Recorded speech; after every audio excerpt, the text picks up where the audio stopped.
Welcome to episode number 6 of Spoken into the Ether, where you may have been promised to be read one story but end up with two.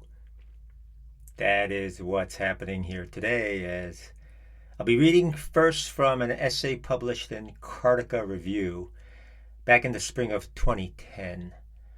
The issue's theme was the concept of home, which led me to write about my fraternity. That is the theme for this episode, the frat, that venerable American institution of foolery and folly, easily derided, ever punchable. I was a brother in the Alpha Tau chapter of the Phi Kappa Tau fraternity at Cornell University between the years 1990 and 1994. The house still exists today, though it is way more successful than we ever were. In fact, we were so unsuccessful that the chapter disbanded shortly after I graduated. But it also led to the short story you will hear later in this episode. Okay, here we go. The essay. Growing up in the suburbs of New Jersey, what I wanted more than anything was for my home to be a house. Frankly, I did not know what was taking so long. Why couldn't my parents save up some cash and move us out of our ratty apartment and into a little Cape Cod? I never thought it was much to ask. It wasn't like I was expecting a 10-bedroom mansion, just a little bungalow that we could call our own. A house was permanent while an apartment was in between, ephemeral. I always felt like we were on the verge of escaping to a better place.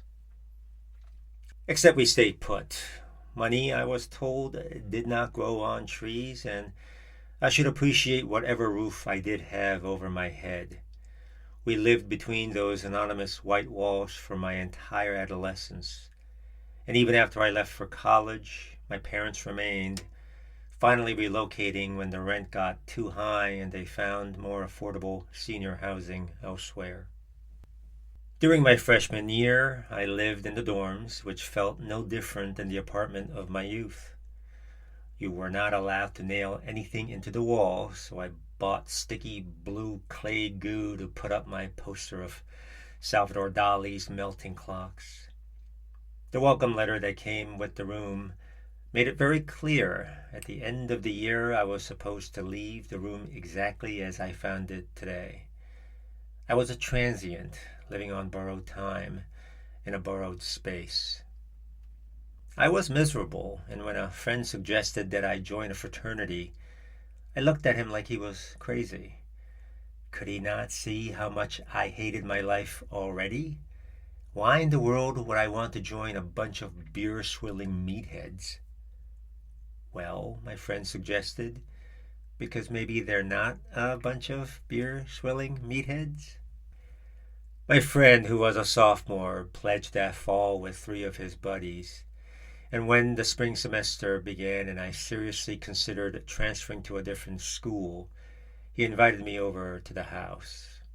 It was painted white with green trim, 3 stories high on a gentle hill. And unlike most of the frats I'd been to, the place actually looked like it was kept in decent shape. No empty beer cans strewn on the front lawn, no holes in the wall where a drunk person slammed his or her head through. It wasn't immaculate, of course. After all, a bunch of college kids lived there. But it was no worse than the dorms where I was living either. And like my friend, who was most definitely not a beer-swilling meathead, who was in fact one of the nicest people I'd met in my entire life, the rest of the members of the fraternity were just the same. A lot of them were geeky, awkward engineering majors, my kind of people, and I would soon learn all of their names and call them my brothers because I ended up pledging. One of the requirements of becoming a part of the brotherhood was to upgrade the house in some way, to change its physical structure. My fellow initiates and I chose to repaint the dining room, and even though I agreed with them that we were being used for slave labor, I was actually ecstatic. Here I was, dipping my brush into the paint and making my mark. I was here. It turned out that what people hated, I loved. Once a week, everyone was given a common room to clean, such as scrubbing one of the bathrooms or vacuuming the carpeted stairs, and I could not have been happier performing my chores. I was taking care of this house that had stood since 1910, my first house. I never much cared for the open parties, but even those I learned to adore because there were domestic duties to be performed. Manning the bar, refilling bowls of potato chips and pretzels for the guests, DJing the music so my brothers and friends could dance the night away. What I treasured most of all was coming home after a long day of classes, walking over the suspension bridge, making a left at Fall Creek Drive, trying to forget about the test I'd flunked or the paper I turned in late, wondering if I had the gumption to ask out the girl in the Faulkner class. And then there it was, my safe haven, and whatever problems I had accrued seemed a little less daunting. One of my fondest memories is this. It's practically Arctic out there, the snow coming down hard, the winter wind sneaky and painful, and as I wend my way through the blinding flurries, I run into one of my brothers, and we struggle up the driveway together, our boots crunching through the cake of snow and ice, and we're running and laughing and bursting through the doors, and we throw our Michelin man coats down on the floor and scurry to the two radiators in the red rug room, our backs to the warm metal, alternately blowing into our hands, thawing. They say you can't go home again, but that did not stop me from trying. After I graduated, I returned to the house twice, glad to see the innocent pledges turn into know-it-all upperclassmen. Glad to see the dining room still had that awful yellow paint of my doing. But there was a bittersweet sadness, too, telling me this was no longer my home. This past June, I drove back to campus for my 15th reunion, and when I visited the house, walking through the halls I knew so well, I felt like I was being pulled apart in two. How could a place that felt so familiar also feel so distant? There were a few people staying there over the summer break, and I kept thinking that they did not belong there, that this was my house with my brothers. But of course it was me who did not belong. So now you know how much this fraternity of mine means to me. In fact, of the 5 novels I have written, 3 of them contain some form of the house. In Love, Love, it's the sanctuary for adult film actors. In Skin Deep and Deep Roots, Tall Beta Alpha is the stand-in. And I just remember that shortly after graduation, I authored a stage play with another brother, Jeff. But none of those incarnations captures the essence of my fraternal experience better than the short story you are about to hear. When I wrote this, I was very much enthralled with the works of Richard Yates, so I sort of consider this to be in that mode. Funny aside, I also named the fraternity in this story Tall Beta Alpha. It comes from the stage play where Jeff and I could not decide what the Greek letters should be, so we called it TBA, to be announced for the time being, and it stuck. Without further ado, Little Things. For Tall Beta Alpha, the rush had not gone well, which came as no surprise to any of its 20 members. Of the 45 fraternities on campus, they were undoubtedly the least known, a house with no reputation whatsoever. Rick, the rush chair, had attempted to change their lack of distinction by asking the brothers to tack neon-colored paper bearing a slogan all over campus. Nobody had done a good job because the fall semester finals were just around the corner, but enough of them had gotten around. The ingenious slogan was this: "It's not your mother's fraternity." 2 questions arose in everyone's mind. What the hell did it mean, and how was something that made no sense going to magically put them on the map? No one bought it, least of all Rick. But he had to come up with something because they were already late, and when he had presented it at the house meeting with tired, bloodshot eyes and a muddled explanation, "Your mother, instead of your father. That's what good advertising is. Subverting expectations, you know?" Most brothers felt embarrassed enough for him to push it through. A successful rush, which at this point was only remembered by the seniors, who talked about it with as much astonishment and reverence as the parting of a sea, would go something like this. On Monday, the open house would bring in at least 50 people. That night, the brothers would gather around and invite back the good half of the potential rushies to Tuesday's surf and turf dinner for further weeding out. On Wednesday, a dozen men would be driven to the neighborhood ice rink to play broomball, an event that demonstrated teamwork, brotherhood, and fun. Thursday was the semi-formal dinner that would inevitably turn illegal.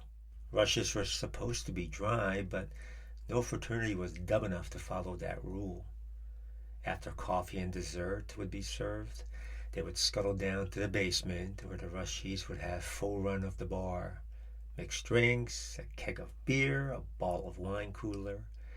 And although there were 2 more days to go, a winning rush would end here, where the brothers would take each wide-eyed freshman aside and give out an oral bid with as much solemnity as they could muster, telling them how much everyone liked them, that they were special men, that they were tau beta alpha material.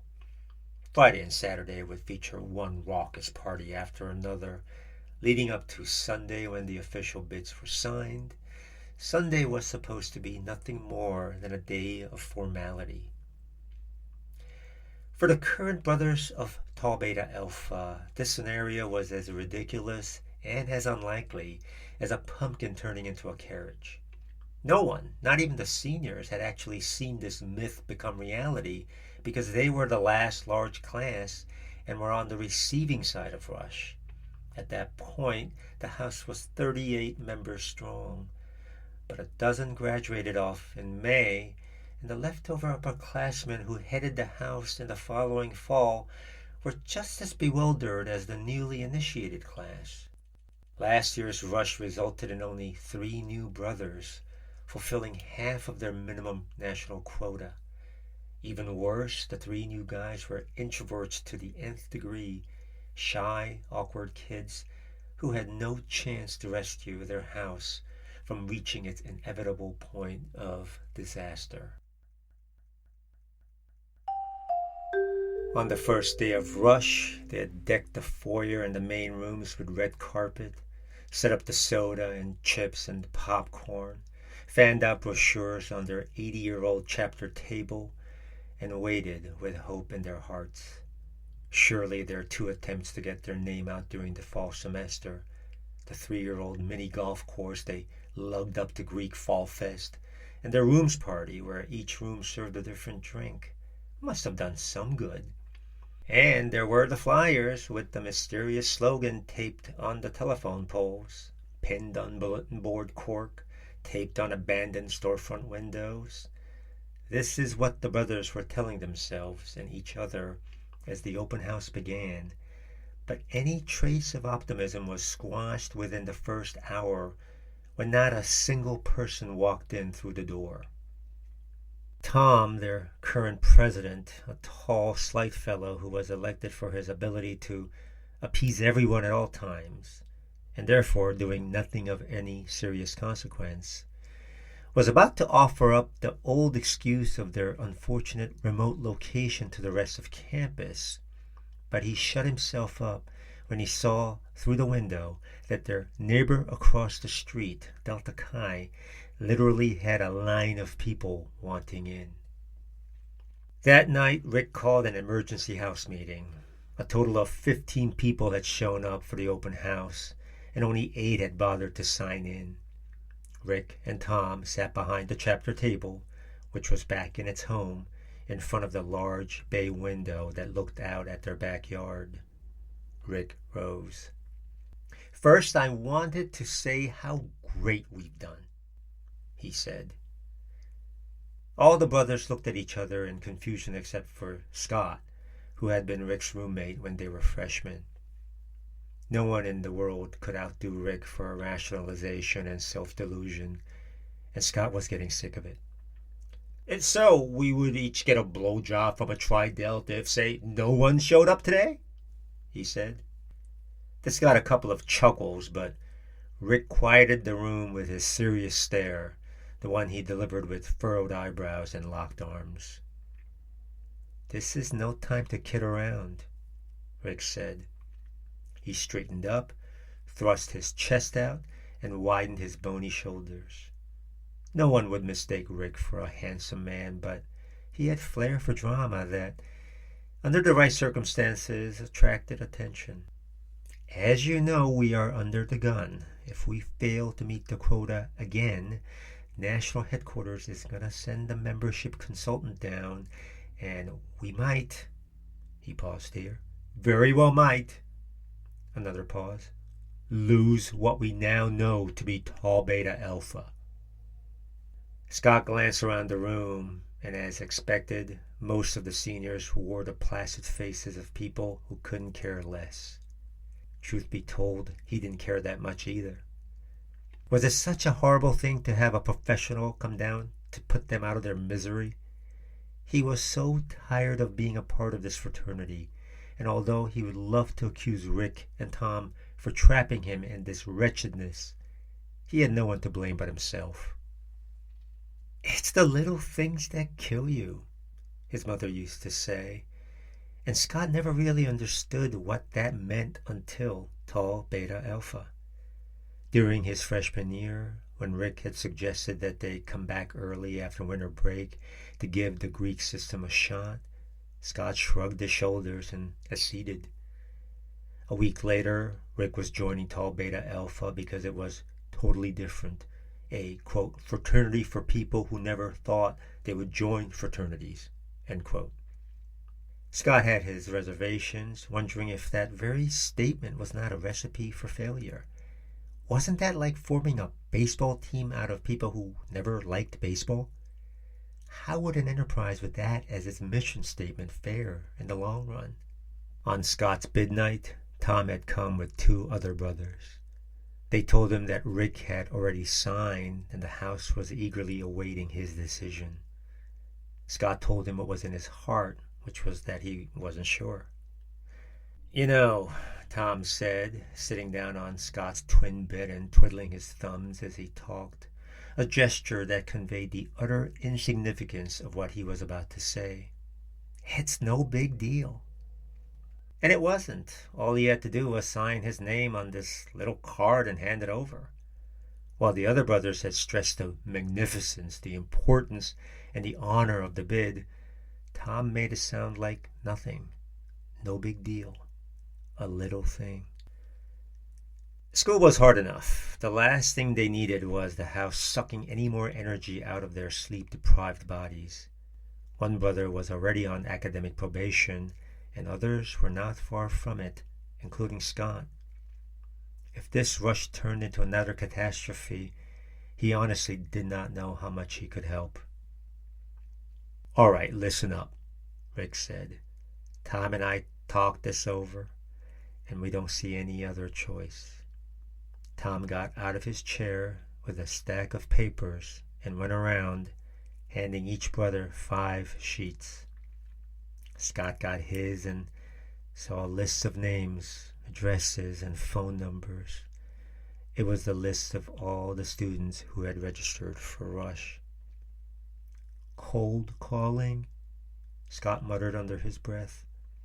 He could not believe they'd do this again, not after what happened last year.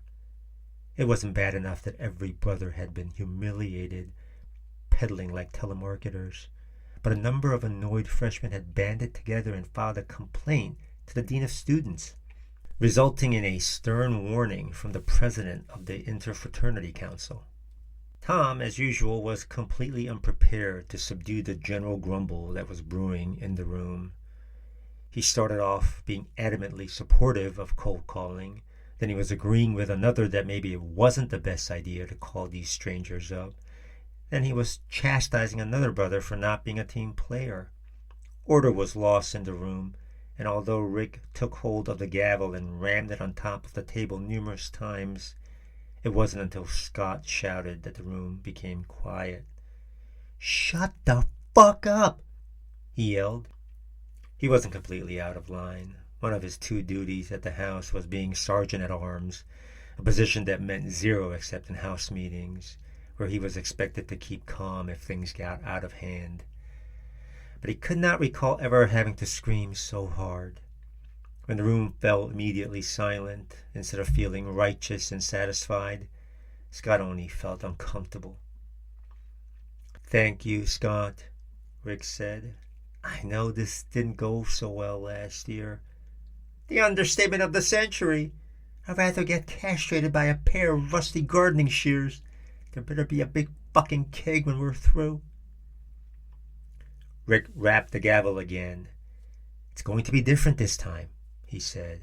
"For you see, I have two weapons at our disposal. One, we already have the full buy-in from the president of the council. And two," he whipped out another stack of papers and had it passed around, "we have a script." Rick went over the proper delivery of what was to be said on these cold calls. He performed the mock scene with Tom, who played the part of the freshman. "How are you this fine evening, sir?" he said, pretending to hold a phone. "Who is this?" Tom said, also with a phantom receiver pressed against his ear. "Never mind who I am. The question is, who are you?" "Excuse me? I'm Rick Flanagan, and you're going to listen up because I'm going to tell you something you've never heard before." "Okay." "I'm from Tau Beta Alpha, and we are not your mother's fraternity." He said the slogan just like that, as if it were something like "Coke is it" or "Just do it," some catchy phrase that actually carried meaning. This ludicrous exchange went on for at least 15 minutes. Did Rick actually expect the person on the other line to listen to this? Scott was lost for words. He just listened and watched like everyone else. Back in his room, Scott plopped in his chair and pulled the phone closer to him. Didn't people join frats to have easy access to booze, girls, and mayhem? What was this place he was a part of? It was named with Greek letters like other houses, but that was the total sum of their similarities. Then why don't you just quit? His father had asked him this question this past summer when he had come home for a couple of weeks. It was something he had considered on more than one occasion, but the idea of leaving the house filled him with apprehension. Except for Rick, he had not managed to make any other friends in his freshman year. If he had not joined Tau Beta Alpha, he probably would still be living in the dorms as an upperclassman, a life that belonged to the most socially inept students of the university. Now that he was a junior, finding new friends to room with was an impossibility. The prospect of loneliness wasn't the only reason why he did not want to quit. He almost felt ashamed to admit it, but the corny promises he had made during his initiation ceremony had somehow delved deeply into his heart. After a day filled with countless push-ups and mopping and cleaning every part of the house, he had fallen asleep in the pantry until the pledgemaster gently shook his shoulders and led him blindfolded all around the house. Words from the ritual book were uttered into his ear, much of it derivative of such occasion concerning brotherhood, friendship, integrity, and wisdom. But he would never forget the moment when his blindfold came off and he found himself in the middle of a pitch-black room. The pledgemaster whispered to him to keep his eyes open, and on the far wall, a pinpoint of light slowly blossomed into a luminous 8-pointed star. Later he wouldn't remember what exactly he had said to that blazing radiance. Physical labor, coupled with sleep deprivation, had given an ethereal glow to everything, his voice echoing oddly through the room. but he remembered the important part, that he would always honor and obey the everlasting spirit of the fraternity for the rest of his life, so help him God. The only other person who felt strongly about the rituals was Tom. At last year's initiation, when the last Roshi was speaking his vows, Scott caught him blinking away tears. He thought about saying something then, but the moment passed in his hesitation, and Tom walked away to strike the bell, signifying the end to the ceremony. "How are you this fine evening, sir?" Scott heard a voice from the adjoining room. Beside his desk was a heat vent that connected up his room to Tom's, and if they both sat at their respective chairs, their voices came through as clear as if they were speaking face to face. "Never mind who I am. The question is, who are you?" Pause. "Hello?" Tom cleared his throat. "How are you this fine evening, sir?" Pause. "Never mind who I am. The question is, who are you?" Pause. "I'm Tom Hayden, and you're going to listen." Pause.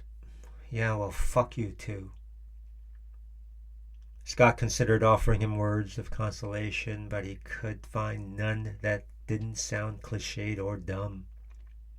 He let out a long, weary sigh, picked up his phone, moved over to his bed, and dialed the first of his many numbers.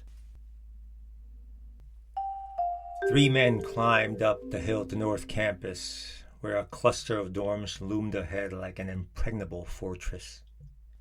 Underneath their oversized winter coats, they were wearing blazer and tie, the expected get-up for this cold January Sunday evening, midnight. 3 brothers of Tau Beta Alpha, Tom, Rick, and Scott, stood in front of the locked entrance to High Rise 2, waiting for someone to come out or go in. They stood in a circle, their backs to the frigid wind. Each of them carried a bid. There were 2 other teams of 3 doing the same thing for 5 other Rashis. Through cold calling and the extra mini open house held in the middle of the week, they had managed to offer a total of 8 bids. "Imagine 8 new brothers," Rick had said on their way over, his voice tinged with euphoria. And Scott thought the operative word there was imagine. The chances of all 8 signing on the dotted line were as good as him receiving a 4.0 for the semester. 3 of the 8 had shown up for the semi-formal dinner on Thursday and the ensuing party, and each of them were offered oral bids, but only one of them had taken it. He was a scrawny Indian boy named Samir, who looked more like he belonged in junior high than college. He was a nice, meek, harmless kind of guy, and for those reasons, some of the brothers were against oral bidding him the night before at another emergency house meeting. "What's wrong with Samir?" Tom had asked. "Well, nothing's wrong with him," Scott said. "But is that the direction you want to take this house?" "Let me ask you something," Tom said, looking at Scott and everyone else in the room who had been in opposition. "Have you all forgotten that none of you were all that different from Samir when you were freshmen?" There was a pause as people mulled this over. Scott thought back 2 years to that first day when his parents and his sister had moved him into his room on West Campus. He had wept for a good hour after they left.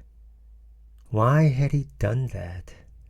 During the whole summer before, he could not wait to get the hell out of that house, away from his nosy parents and his moody sister.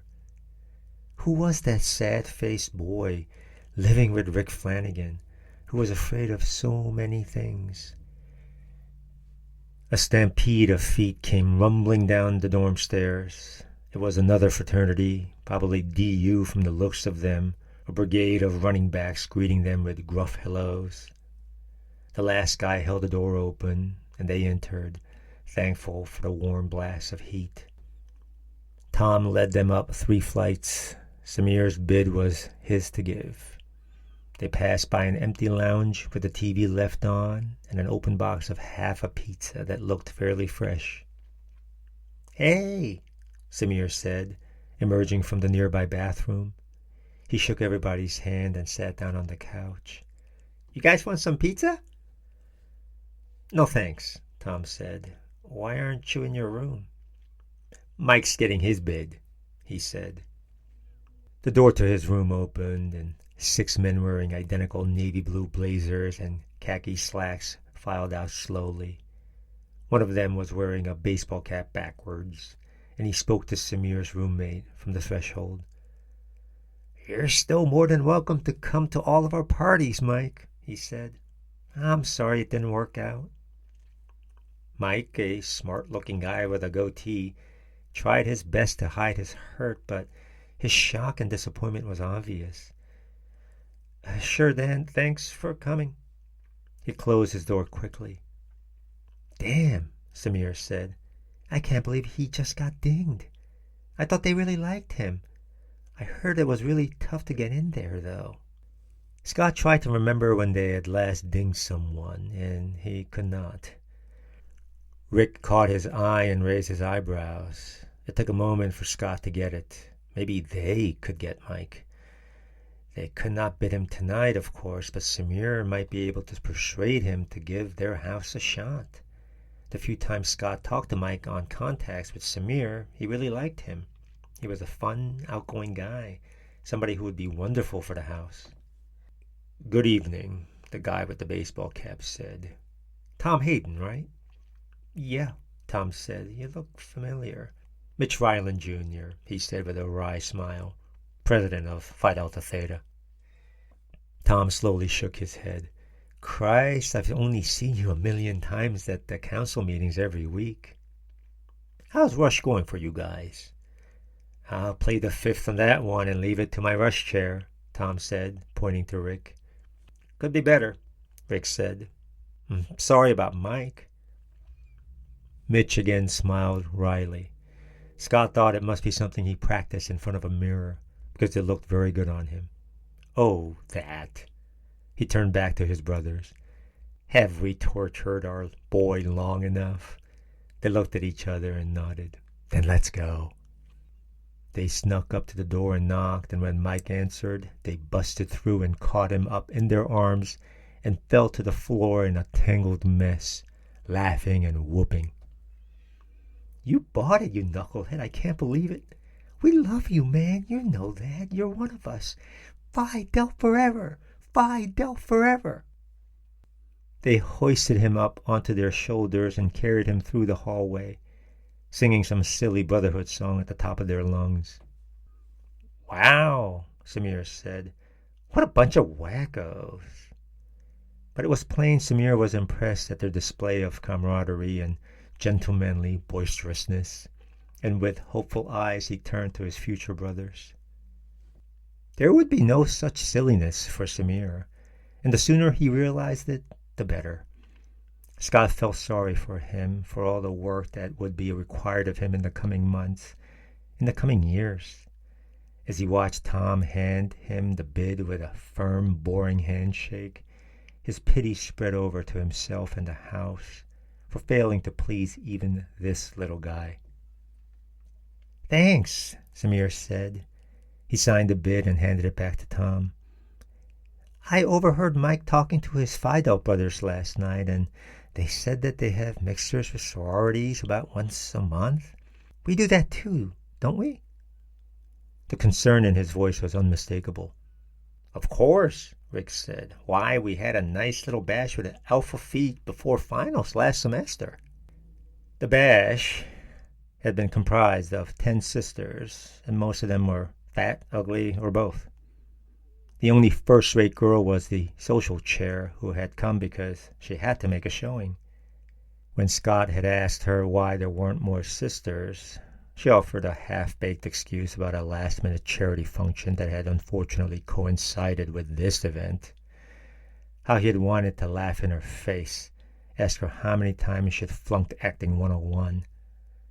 Instead, he swallowed her bullshit with a meek smile and a gentle nod, and even thanked her when they all left at 11, a full hour earlier than the agreed upon time.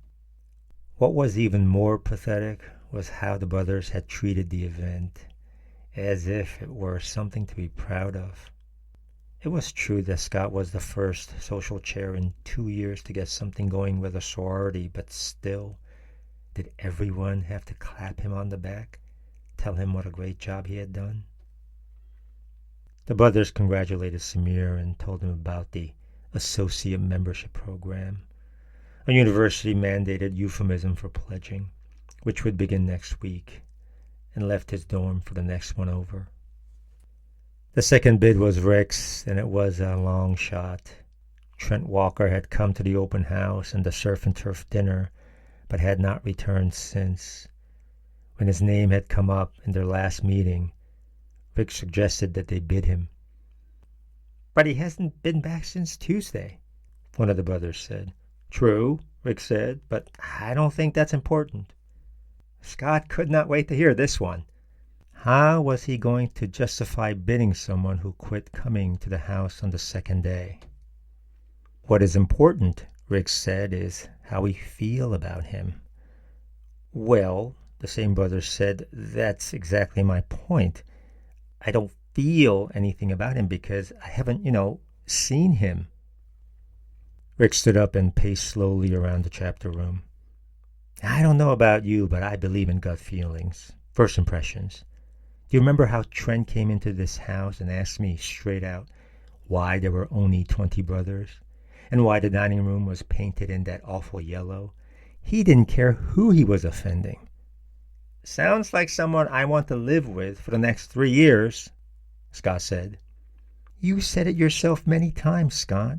We need to take this house in a new direction. I believe Trent Walker is that man. I can feel it. At this point, Scott shrugged, not wanting to make this meeting any longer than it already was.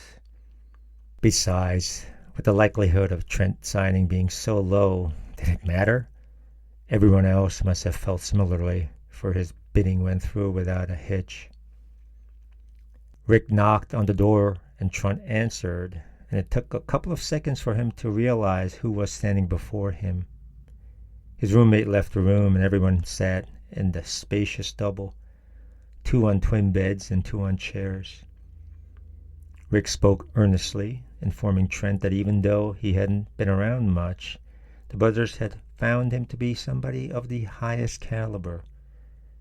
Trent listened without saying a word, and when Rick had finished, he got up and leaned against the window, the distant lights of the clock tower glowing softly through the condensation on the glass. How can you guys say you know me, Trent said, when I came to the house all of 2 times? Gut feelings, Rick said, quick and eager with the answer. First impressions, that means a lot to us. Scott did not like Trent standing up while everyone else was sitting down, as if he were a professor and they were his students. He was about to get up when what came out of Trent's mouth stunned his legs into immobility.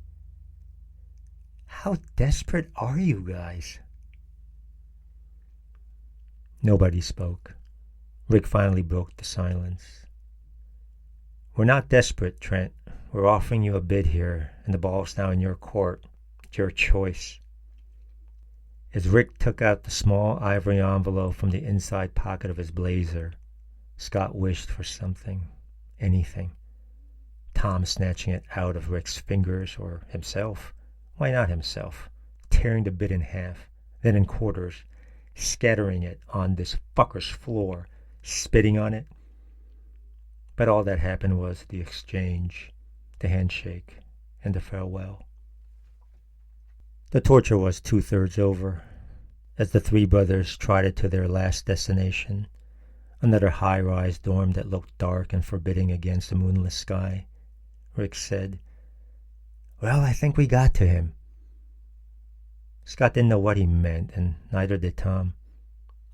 What do you mean? Tom asked. Didn't you see it? He respected us the way we carried ourselves after he said what he said. He was trying to push our buttons, see how we would react under pressure, and we reacted like gentlemen. I think there's a very good chance that Trent will become a top. He didn't get to finish because Scott grabbed him by the lapel of his coat. He was going to tell Rick once and for all what spectacular fuck-ups he and the house were. But as he stared closely at his friend's face, the anger drained out of him as quickly as it had come. The pain and shame in Rick's eyes was no different than his own, the weary, steady gaze of someone who has been relentlessly worn down. Scott let go slowly. Tom put his hands on their shoulders and guided them to the door. "Let's just finish this fucking thing," he said. They took the elevator to the 6th floor. Scott knocked on the door of Phil Gillespie, the only sophomore rushing the house. He'd been by to all their events, but he refused the oral bid, saying he appreciated the gesture, but that he'd have to think about it. "Hey, Phil," Scott said. Phil's room was decorated like every college dorm room, the computer on the desk, the oak dresser on the side, and the twin bed against the wall. There were posters, always posters, of some blonde, buxom babe offering ice-cold beer, or a painting by Salvador Dali or M.C. Escher. Phil's walls featured both Dali's melting clocks and Escher's circular staircase that led nowhere. Scott tried his best to sound convincing, but after the night's events, he just did not have it in him. Rick stepped in whenever he could to brighten up the pitch, but even he could not help it from sounding lame and insincere. Tom didn't speak at all. He would be graduating in May, so he had bigger problems to worry about. But Scott was glad he had volunteered to come out. None of the other seniors had even wanted to. "I appreciate you guys visiting me and all," Phil said, and Scott did not want to hear the rest, but of course he would. He had to. "Mind if I have a seat?" he said. Phil offered him the bed, so he fell heavily into it, his back against the plush navy blue pillows, his legs draped over the edge. As Phil prattled on about how he just wasn't sure about the whole fraternity thing, but if he was, it would be Tau Beta Alpha all the way, because all the guys were just fantastic. Scott stared into the Dali painting. He remembered it was called The Persistence of Memory, and like other surrealistic or abstract works of art, he only had intellectual admiration for it. One of the clocks was on the edge of a block, half of its face on the side, slowly sliding to the ground, just the way he felt sitting on Phil's bed. Scott had always assumed that the clocks in that alien world were melting because of the heat, but now he realized they were not melting at all. They were just tired, so tired of ticking and talking, of living out their plodding, helpless lives. And Scott was almost moved to tears at the revelation. "So I just don't think I'm ready, for the fraternity life." Scott looked over to Tom, who was looking out the window. He wouldn't be here next year, and the thought made him sad. Tom had done all he could to save the house, but it wasn't going to be good enough. But so what? So fucking what? You do what you can, and if it's not good enough, then it's not good enough. All you can do is your part and move on. Scott sank deeper into the pillows. He turned, smiled wanly at Phil, who returned an equally wan smile. He said, "it's no big deal."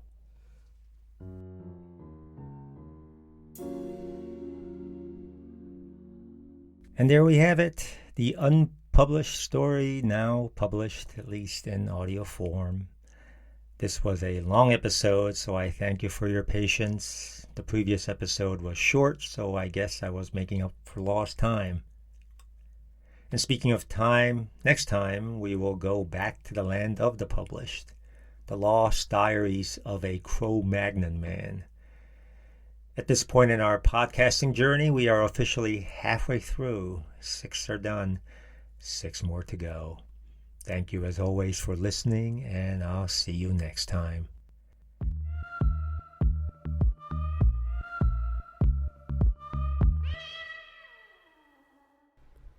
Spoken into the Ether is created by me, Sung Jae Woo. The lovely bits of music were provided by Lloyd Richards and his Transitions sound effects.